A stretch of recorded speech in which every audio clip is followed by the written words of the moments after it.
Buenos días, buenas noches, estimados jóvenes. Mientras cargo el Eclipse, les cuento que el siguiente video es una explicación muy rápida de lo visto en clases presenciales a modo de una cierta ayuda para una mejor comprensión de la última materia vista en clases. Procedamos. También les recuerdo que en su aula tienen un video para estudiar en relación a el manejo de secciones. También está el material que ya hace tiempo tienen ustedes acceso en términos de herencia, secciones 1, 2 y 3. Y lo último que también les subí fueron los ejercicios de la clase presencial, ¿sí? Y que algunos de estos estaría explicando en este primer video. Procedamos. Concretamente, lo que voy a explicar a continuación va a ser un video explicativo sobre el polimorfismo en su expresión más sencilla y que se explicó en la clase presencial. Ya, esto se traduce en los siguientes ficheros, que serían robot obediente, robot desobediente, test family robot 1, test family robot 2. Esencialmente el primero apunta a una forma de polimorfismo estático, o también llamada vinculación temprana, y este segundo apunta a una forma de polimorfismo dinámico o vinculación tardía, que es la más usada. Pero a ver, analicemos cada fichero. Es bastante sencillo el ejemplo. Ahí voy a enseñarles una única clase, entiéndase, va a ser la clase padre o superclase llamada robot obediente, en donde la cualidad para este robot obediente es ser obediente y posee un mecanismo o método sumar que recibe dos argumentos A y B enteros y procede realizando la suma correctamente y mostrándola por pantalla. Y luego hay un método get que muestra esta cualidad obediente.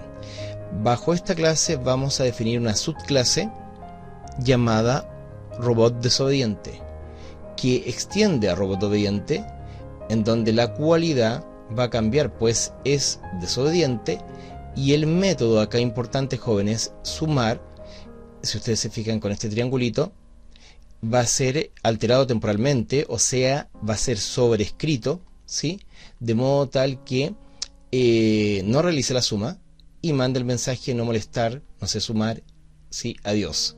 Ahora, importante acá, si ustedes se fijan, se sobrescribe el método getQualidad entregando la cualidad específica.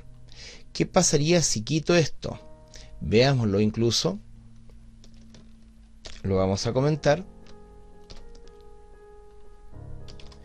Con esto estamos quitando la sobrescritura del método getQualidad, de modo tal que cualquiera vez que yo envíe el mensaje getQualidad, no va a reaccionar por ser un robot desobediente, sino va a reaccionar por ser un robot obediente, pues cualquier instancia de robot desobediente es por herencia un robot obediente, eso no lo olviden. Ya, ahora, si nos vamos y nos concentramos en este fichero, que es el que va a ocupar a esta familia de robot, ¿sí? Y lo analizamos un poco, nos damos cuenta que hay un R2-ED2, que es un robot obediente, ¿sí? Y acá hay un tripio, por decirlo así, robot desobediente, pero importante, esto deriva, desciende, extiende a robot obediente, por ende ambas instancias son robot obediente. Podríamos decir que en la línea 7 se está definiendo la oveja negra de la familia de los robots obedientes, pues es un caso particular que sería el robot desobediente. Ahora, si nos fijamos, si a Arthur, ¿sí?, le enviamos el mensaje getQualidad, nos va a decir que es un robot obediente. Si le enviamos el mensaje enseguida sumar, nos va a dar la suma 2 más 2. Pero acá hay algo que tienen que tener en consideración. Si a Tripio le enviamos el mensaje getQualidad, ¿qué nos va a arrojar? Como si vemos acá que esto no está sobrescrito, nos entrega la cualidad de quién. Nos entrega la cualidad de el padre, robot obediente. Por ende, acá nos va a decir que es un obediente. A pesar de eso, como el método sumar a nivel de la subclase robot desobediente está, no se olviden ahí, sobrescrito, ¿qué va a pasar? Que acá no nos va a entregar la suma. Probémoslo. Vamos a grabar los ficheros modificados. Vamos a ejecutar esta clase.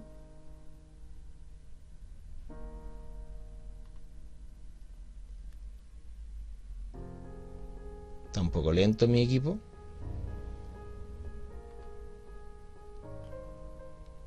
Ahí recién está ejecutando. Ahí. Ya, fijémonos, ¿no? ¿Quién hizo esto? Dice robot obediente, pero en realidad eso corresponde a la línea 6. Esto es obediente, a ver, sería acá, o sea, a Arthur. Y dice procesando la suma 2 más 2 y responde sí maestro, la respuesta es 4. Concretamente ahí estamos ejecutando, o mejor dicho, invocando a la instancia de robot obediente, concretamente a Arthur. Pero si ustedes se fijan, acá dice nuevamente soy un robot obediente, pero eso es por Tripio. ¿Sí? Cuando en la línea 12 le enviamos el mensaje getQualidad. Luego no nos da la suma. Eso es lo que les decía antes en términos de acá nos conviene también sobreescribir este método, o sea, le quitamos los comentarios, grabamos, y ahora ¿qué va a pasar? Que acá nos va a decir de forma específica a nivel de la oveja negra, que sería Tripio, que es un robot desobediente. Fijémonos al ejecutar esta cosa. Si ustedes se fijan ahora, este sería Arthur y este sería Tripio, y da la característica que debería dar, que es desobediente. Por eso la necesidad de sobreescribir estos dos métodos, ¿sí? Y ahí estamos implementando el polimorfismo. ¿Por qué? Pues al final son dos objetos distintos, que son los que estoy marcando, línea 10, Arthur, línea 14, Tripio, y a ambos le envío el mismo mensaje, pero responden de manera distinta. Acá, análogamente, a ambos objetos, instancias, le envío el mismo mensaje, pero responden de manera distinta. Ese es el ejemplo clásico del polimorfismo en su expresión más básica. Y lo otro que les decía al inicio de este video es que este es un ejemplo de polimorfismo estático. Atención acá, en donde la vinculación entre la instancia o objeto y el mensaje es temprana. La vinculación entre la instancia y el mensaje es temprana. ¿Qué queremos decir esto? Que basta con examinar este código para darnos cuenta que ahí vamos a tener una respuesta de la suma correcta y acá no vamos a tener la respuesta de la suma correcta, ¿sí? Pero fíjense la siguiente modalidad de usar esta familia de robot, ¿sí? Veamos el fichero testFamilyRobot2 y veámoslo con bastante atención. Acá vamos a crear un arreglo de robot obediente. Eso significa que en cualquiera de las casillas de este arreglo, que en este caso particular por una cosa de simplicidad tiene dimensión 2, en cualquiera de estas casillas, posición 0, posición 1, puedo colocar un robot obediente. Pero si se fijan acá, coloco new robot obediente y en la casilla siguiente coloco new robot desobediente. ¿Por qué esto está correcto? Simplemente porque robot desobediente deriva, extiende ¿a quién? A robot obediente. Si nos recordamos, robot desobediente es descendiente de robot obediente. Por ende, esta línea 8 está correcta. Al final estamos generando un arreglo de robot obediente, y dentro de ese arreglo podemos colocar a cualquiera de la familia que pertenezca a robot obediente. En este caso particular, la subclase robot desobediente pertenece a esa familia, por ende esto es válido. Ahora, al índice lo estamos generando de forma aleatoria con el método random. También esto podría haberse cambiado para hacerlo de manera interactiva y solicitar al usuario final que ingrese a petición ya sea un robot obediente o un robot desobediente. ¿Vamos a saber qué nos va a ingresar el usuario? No, solamente hasta la ejecución. ¿Vamos a saber qué nos va a tirar esta random? No, solamente hasta la ejecución. ¿Eso en qué se traduce, jóvenes? Es que este objeto, esta instancia, recibe este mensaje, y luego esta instancia, este objeto, recibe este mensaje, pero no vamos a saber qué se responde a ese mensaje hasta que se ejecute esto. Si yo les pregunto a ustedes, ¿cómo procede esa línea que destaco? ¿Cómo procede la línea 12 que destaco? No lo vamos a saber solamente hasta que hagamos la ejecución de este fichero. Y ahí, si ustedes se dieron cuenta, ¿qué nos salió? Un robot desobediente. O sea, se supone que estamos referenciando la casilla probablemente que tenga un robot desobediente, y nos responde como tal. La suma de 2 más 3 es no moleste, no sé sumar. En cambio, si lo ejecuto nuevamente, ¿podemos saber quién nos va a resultar, nos va a recibir el mensaje? No. Si lo ejecuto nuevamente, nos sale ahora un obediente y nos entrega la suma de manera correcta. O sea, lo más probable es que el índice haya sido 0 y nos refleje un robot obediente. Reitero, esto podría ser un arreglo. Por ejemplo, ¿se acuerdan cuando en clases vimos sidiciano? Y acá generamos un arreglo de sidicianos. Y en cada casilla de ese arreglo podemos colocar un profesor, o bien un profesor a honorario, o bien un profesor de planta, o bien un alumno, o bien una secretaria. Pues profesor de planta, profesor honorario, secretaria, alumno, son todos sidicianos, y podríamos llenar con distintos objetos o derivados de la clase de sidiciano, de modo que le enviamos el mismo mensaje, pero no tienen por qué responder de la misma forma.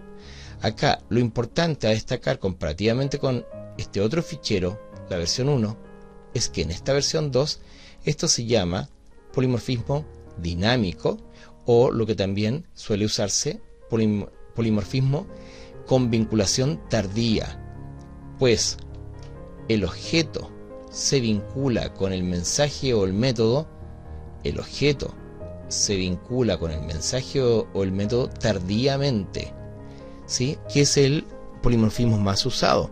El ejemplo que les puedo mencionar: acá ustedes codifican una ventana como las que están viendo en este video, y van a saber cómo la dimensionamos, cómo se redimensiona. No, solamente hasta que el usuario en tiempo de ejecución redimensione la ventana.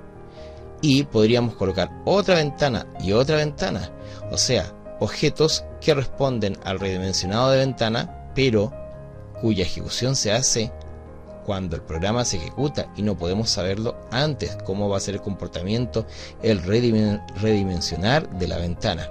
Ese es un ejemplo tradicional. Entonces, resumiendo, polimorfismo estático, vinculación temprana entre el objeto y el mensaje.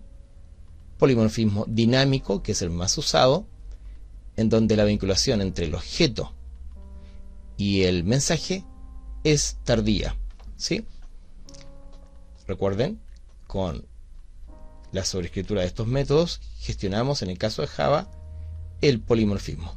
Bueno, eso ha sido, jóvenes, espero que les haya quedado claro, y vean el segundo video, que es bastante más largo, pero explica un ejercicio muy usado en muchas solemnes. Nos vemos, gracias.